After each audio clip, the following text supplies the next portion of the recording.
Les Hachem, on commence l'étude du Torah et du Beit Yosef sur le Siman Aïn Aleph. Article 71. Alors, bon, c'est un sujet un peu triste, c'est savoir que quelqu'un il a perdu un proche. De quoi il est exempté, à partir de quel moment il n'est pas exempté de Kriyat Shema, etc. On est dans le Seif Aleph. Mi shemet lo met, shemutal alav lekovo. On va traduire progressivement parce que c'est un peu long. Celui qui a eu quelqu'un qui est décédé, dont il a la responsabilité, d'après la halakha, de s'occuper de son enterrement.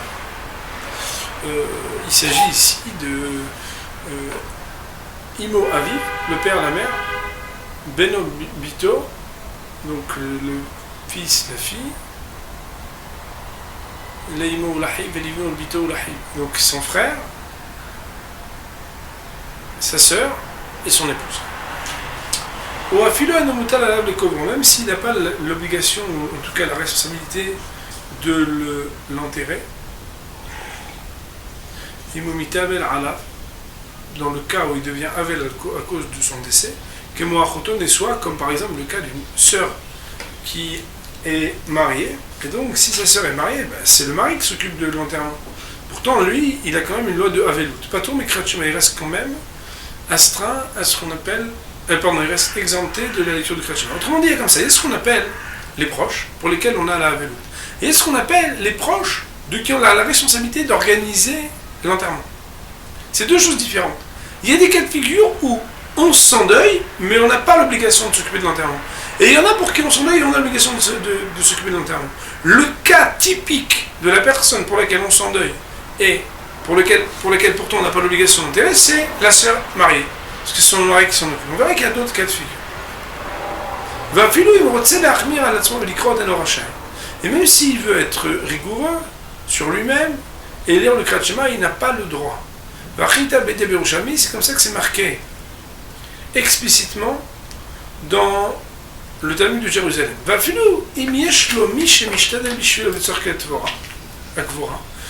Et même si, donc, on va voir si ça fait partie de ce qui est cité du Yerushalmi ou pas, mais même s'il y a quelqu'un qui s'efforce à sa place de répondre aux besoins de l'enterrement, pas tout, il reste exempté. On va regarder le Beit Yosef sur cette première partie, qui nous enseigne deux choses. Premièrement, que quelqu'un qui a la responsabilité de l'enterrement, il est exempté du Kriyat Shema. Même s'il y a quelqu'un qui s'occupe de la logistique, puisqu'il en aurait eu la responsabilité, alors il est exempté, il n'a pas le droit d'être marmire, il n'a pas le droit d'être rigoureux. Alors bien sûr, ce sujet pour savoir quels sont les tenants et surtout quels en seront les aboutissants.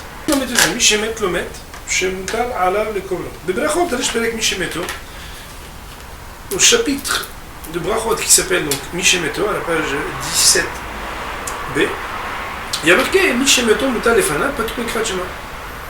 Celui qui a son mort littéralement devant lui, posé devant lui, alors il est exempté du Kriyat Shema. Minat Tfila, Minat Tfilin, et aussi du Kriyat Shema, donc de la Tfila, mais aussi du fait d'apposer des Tfilin.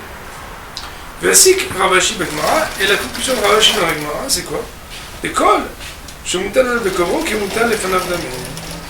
que même s'il n'est pas devant lui, mais qu'il a l'obligation de s'occuper de l'enterrement, alors à partir du moment où il a l'obligation de s'occuper de l'enterrement, ça s'appelle comme s'il était placé devant lui.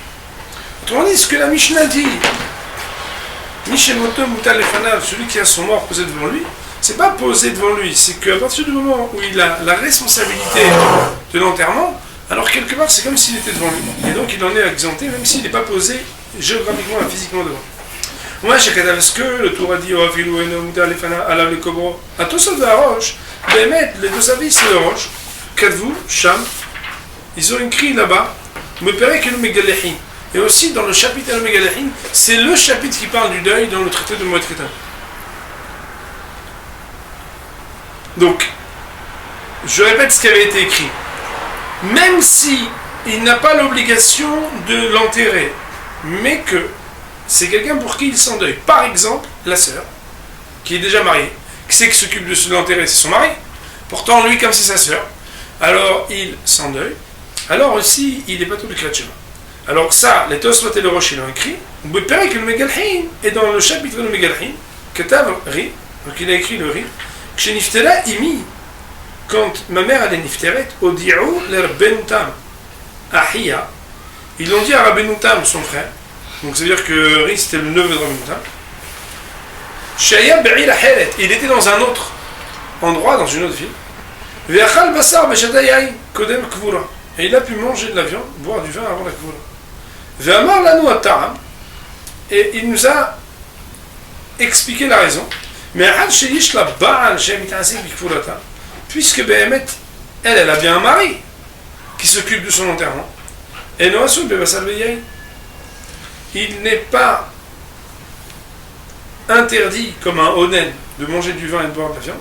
Oh, manger de la viande et boire du vin, parce qu'il n'en a pas la responsabilité. Ça veut dire quoi les barres? Ça veut dire qu'il y a d'un côté le Tosfot et le Roche qui sont cités ici dans le tour, et il y a l'opinion du Ri qui lui cite une histoire qui met en scène Rabbenutam, un des Tosafistes, qui dit que Behemet, tant qu'il n'a pas l'obligation lui de s'occuper de l'enterrement, alors il n'est pas pato. Comme Behemet, on voit dans les Yerushalmi.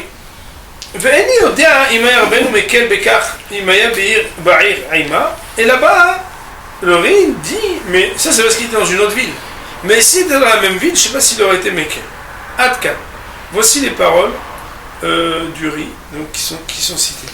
C'est-à-dire qu'en réalité, ici, après avoir cité une opinion qui dit que même si tu n'as pas l'obligation de t'occuper de l'enterrement, mais que tu as juste un lien filial ou fraternel qui fait que tu dois t'endeuiller, alors tu restes quand même exempté de Kriyat Shema.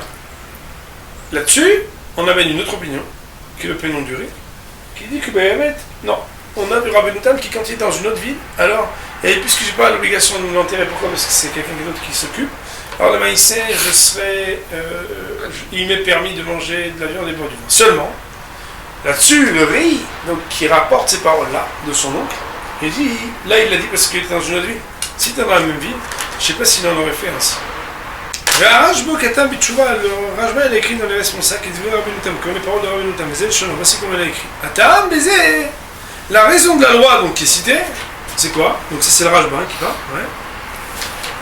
Chez Kol Shemuta les Fanam et Kovro, la raison pour laquelle il n'est pas de Kriyat Shema, c'est parce que tout celui qui a la responsabilité d'enterrer, bah, ça dit qu'il est assez de s'occuper de ses besoins, des linceuls et des mahérim, et de toutes les choses autour, qui sont nécessaires pour le mort. Mais bien ceux qui n'ont pas l'obligation d'enterrer, comme par exemple quelqu'un qui a une sœur qui est nifteret, et elle est mariée, c'est l'obligation du mari de l'enterrer. Ou il n'a aucune obligation de s'empêcher de s'asseoir et de manger bassar ve'ishtoltiaïn, bassar ve'yaïn, chenkol gaïn, c'est basé tous les interdits. Adkan. Voici les paroles qui sont ramenées au nom du Rajbo. Mais Pshat Varav, si on regarde comment il s'exprime le Rajbo, il semblerait, d'afilou ima ba'id kamar, que Behemet ne fait pas de différence, t'es dans la vie, pas dans la vie. Vers Roche Keta va le dire Rabbenutam. Et le Roche, lui, quand il a ramené les paroles de Rabbenutam, il a écrit Venirali Svarah Halusha avec Lusha. C'est une logique qu'elle est un peu légère, elle est un peu pas assez forte. Demken Hayamet Yukhlu Basar Vishtuyain, Kevan Shemana Yoshim Mamuno, Hayim Mikvurato. Ça veut dire quoi? Ça veut dire que n'importe qui a un frère qui est mort, alors il va dire oh, moi je mange de la viande et je bois du vin. Pourquoi? Parce qu'il y a ses enfants qui sont ses héritiers, qui vont hériter son argent, qui vont s'occuper de l'enterrer. C'est pas comme ça. Quoi, le type il a bien perdu un frère, alors aussi il va se dire à partir du moment où quelqu'un peut s'occuper, ses héritiers vont s'occuper de lui, alors il n'y a plus de Avelout. Elle a daï le plus gros banane. Mais Behemet, que c'est sûr que Chachamim n'ont pas fait de différence. Elle a kolamit abelim odanim. Tous ceux qui ont un digne de Avelout après l'enterrement, ils ont un digne de Aninout, c'est-à-dire le stade bâtard entre la mort et l'enterrement, qui, je vous le rappelle, a une dénotation de Horaïta, ce qui n'est pas le cas de la Avelout. Et tout cela pour qui doit s'endeuiller après l'enterrement sont considérés comme faisant partie intégrante de ce que la Mishnah appelle Mutal Lefanav avant l'enterrement. Va filer l'obaïr, même s'il n'est pas dans la vie. Pourquoi? Des l'obaïr al-mutal lefanat, parce qu'on n'a pas besoin, comme on l'a dit déjà plus haut, qu'il soit mutal lefanat physiquement, on s'en fiche qu'il soit le corps devant lui. Adkan Eshono, voilà ici ce que le roche a dit. La madre Benou, et Behemet, notre maître, il a appris, donc ici il parle du tout, d'une pitul Kriyat Shema, la loi qui parle de l'exemption de Kriyat Shema, mais de ce qui a été mentionné explicitement concernant le fait de manger de la viande de boire du vin, car à propos de ces deux choses-là, il est marqué l'expression celui dont le mort est placé devant lui. Car c'est pourquoi la loi est équivalente. Ou Passak est livré à roche, et donc le tour il a tranché comme le roche. Des Assar le Assar Veyaïn, qui a dit Behemet que quelqu'un qui est honnête, il est interdit Bassar Veyaïn. Veoadin des bâtards de Kriyat Shema. Et donc, et Bassar Veyaïn, parce qu'il est indigne de Halinout, et aussi Kriyat Shema. Chen Katav, donc ça c'est le roche, le tour. Chen Katav à Rambam, et aussi c'est ainsi que le Rambam a tranché. Perek Dalet, quatrième chapitre du Kriyat Shema, la Chagimel, Mishemet Lomet Shohayab Lit Abel Alam. Le Rambam il dit explicitement que tout dépend de quoi? Quelqu'un qui a un mort, pour lequel il doit s'endeuiller, c'est-à-dire s'endeuiller après l'enterrement. Pas tout, Kriyat Shema Adshikverenu. Il est exempt du Kriyat Shema jusqu'à ce qu'il l'enterre. Pourquoi? Parce que son esprit n'est pas délié, n'est pas libre jusqu'à ce qu'il puisse être à son enterrement. Ça veut dire jusqu'à qu'il soit enterré, c'est bien. Et puisque le Rambam et le Roche sont d'accord ensemble d'une opinion, c'est comme ça que nous tiendrons la halakha. Autrement dit, selon les principes, selon lesquels, comme on sait, le Beit Yosef, Rabbi Yosef Karo, dit que entre le Roche, le Rif et le Rambam, dès qu'il y a soit une unanimité, soit une majorité entre ces trois Amoudé Hora'a, piliers de l'enseignement de la halakha, alors il va pencher son opinion pour trancher ainsi. Ici, après avoir rétrocédé des opinions du Roche et du Rambam, à savoir que même dans le cas de quelqu'un qui est un proche parent pour lequel il doit s'endeuiller après l'enterrement, mais qui a quelqu'un d'autre que lui pour s'occuper de l'enterrement, malgré tout, il aura l'interdiction et de manger de la viande et boire du vin, mais aussi, et c'est le sujet qui nous intéresse dans le Simanay Aleph de Orach Haïm, c'est qu'il aura une exemption de lire le Kriyat Shema. Il est marqué dans le tour ce sur quoi le Beit Yosef nous dit. Kvar Katav dit, mais Siman Shekodemze, j'ai déjà écrit dans le Siman qui précède. Il me dit là Rambam, que des paroles du Rambam, il semble chez Orachai qu'il aurait le droit, s'il veut, d'être mahmid. Autrement dit, autrement dit, si quelqu'un veut être mahmid, de faire le Kriyat Shema, même quand il n'est pas obligé, même si le tour il dit qu'il n'aurait pas le droit, on a vu que c'était mahloket. Et le Rambam il dit qu'il aurait le droit. Et Rashi dit qu'il aurait le droit. Avala Tosfot Rabbeinu Yona, mais Tosfot Rabbeinu Yona, le Roche, Halko Ala, ils n'ont pas été d'accord avec Kadvou et ils ont écrit de El Horashai qui n'a pas le droit d'être mahmid. Ça veut dire un bon, il veut faire Kriyat Shema, il n'a pas le droit. Et ils ont ramené une preuve d'Yerushalmi qui, citée dans les paroles du tour un peu plus haut, dit que même si quelqu'un s'occupe pour toi de la Kvura, alors quand même, Behemet, on n'a pas à faire le Kriyat Shema. Et le Rabbeinu Yona et le Roche, ils ont amené une autre preuve, en plus du Yerushalmi, Migmara Didan, de notre Gemara à nous, ça veut dire du Bavli. On sait que parfois, il y a des mahlokot entre le Bavli, des discussions entre le Talmud de Babylone, qui est le Talmud essentiel, et le Talmud de Jérusalem, qui est un deuxième Talmud. Et normalement, on sait bien que la halakha, quand il y a une discussion entre le Talmud de Jérusalem et le Talmud de Babylone, normalement on tient la halakha comme le Talmud de Babylone. Aussi, quand le Beit Yosef nous explique que d'aucuns ont ramené aussi une preuve du Talmud de Babylone, ça nous aide. Pourquoi? Parce que ça fait que on ne peut pas dire ouais mais bon, nous le Talmud de Babylone ça n'a pas été rapporté, donc mais c'est on est honek. On dit non, même notre Gemara. Bagot montri katou, pardon, il a dit pilège d'assaut les valères. Et dans la garde mentrice, ça va plus loin. C'est que il n'est pas marqué qu'il n'est pas tour. Il a écrit Assour les valères, c'est interdit de faire la bracha. Et donc quoi? Donc, Behemet, on voit qu'il y a une idée que c'est pas seulement Patour, c'est Patour et Assour.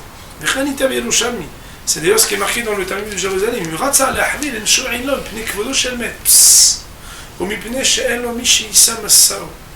La Gemara là-bas dans le Yerushalmi, elle pose la question. C'est une question essentielle. Si quelqu'un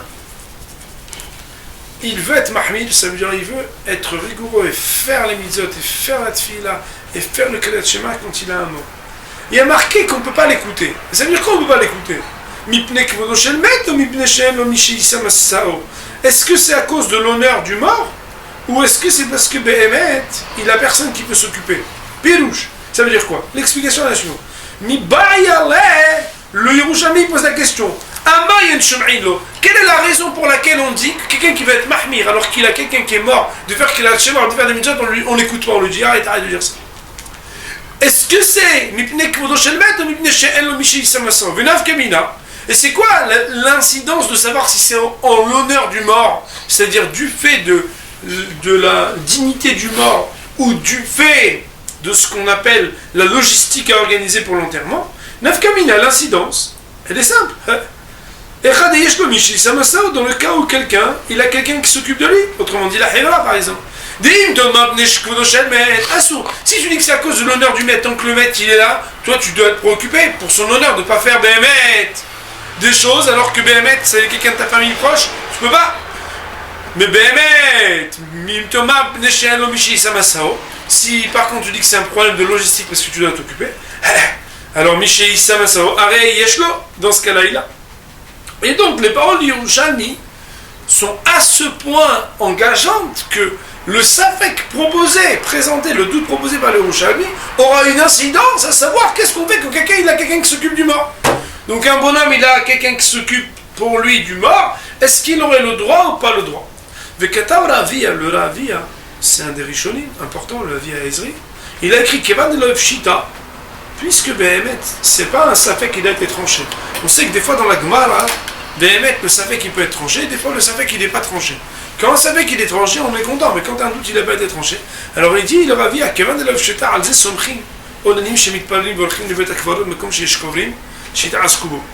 Puisqu'il n'y a pas eu de Behemet, d'idées tranchées dans la Gemara de Yerushalmi, alors il s'appuie sur le doute laissé ceux qui veulent, alors qu'ils sont onénimes, qui sont encore entre le moment de la mort et de l'enterrement de leurs proches, d'aller faire la tfila et d'aller à la synagogue quand ils ont quelqu'un qui s'occupe. Autrement dit, quand ils ont personne qui s'occupe, pas de mahloket, c'est impossible de faire tfila avec la tchéma, etc.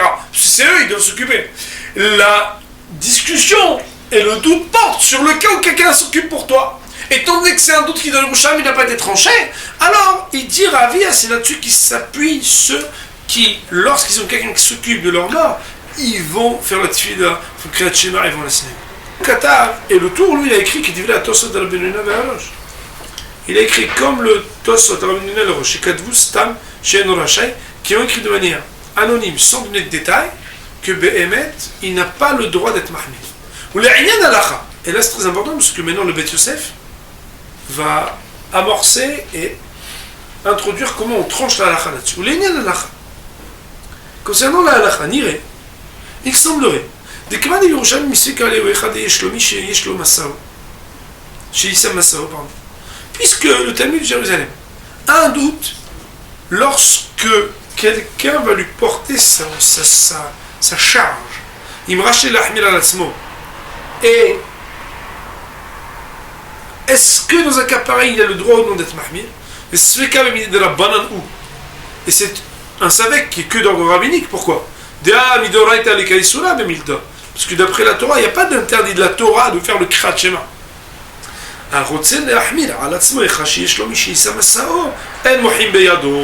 Celui qui veut, dans une situation pareille, être mahmir, c'est-à-dire prendre sur lui d'être regardant, de faire Krat Shema, de faire des mitzvot, alors on ne peut rien lui dire. Vous êtes à Amra d'Ivre Ravia, ce qu'il a dit le Ravia, ça, c'est Behemet d'après tout le monde. Mais d'après le Rambam et Rashi, qui eux-mêmes ils ont dit a priori qu'on a le droit d'être mahmir. Alors le maïsi, c'est sûr que le Rambam et Rashi, ils vont dire qu'il n'y a pas de problème.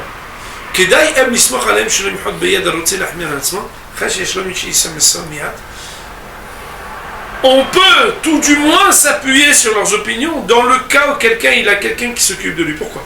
Parce que le Rambam et le Rashi, ils pensent que même quand Béhémet, t'as personne pour t'occuper, tu pourrais être mahmir. Donc Rashi et le Rambam, ils sont très méquilibre entre guillemets. Ils disent tu peux le faire si tu as envie, même si personne ne s'occupe à part toi, tu peux faire Kratchima, tu peux faire la tefila. Mais on ne tranche pas comme eux. D'autre part, on a Ravia qui dit qu'étant donné que dans les Yerushalmi, il y a un savé qui n'a pas été tranché. Alors, Béhémet, on peut rien dire pour ceux qui veulent être mahmir. Bien que le Tour et le Roche disent on n'a pas le droit d'être mahmir, étant donné qu'on a d'une part Shitat Rambam et Rashi qui disent que dans tous les cas on a le droit d'être mahmir, et qu'on a Yerushalmi qui est mistapek, qui ne tranche pas et qui laisse l'ambivalence et le sujet en doute, et que ce doute porte sur une question d'ordre rabbinique, parce que dans la Torah il n'y a pas d'interdit d'être mahmir, alors une chose est sûre, nous dit Beth Yosef, c'est qu'on ne pourra pas reprendre quelqu'un qui voudrait être mahmir dans la mesure où il a quelqu'un qui s'occupe du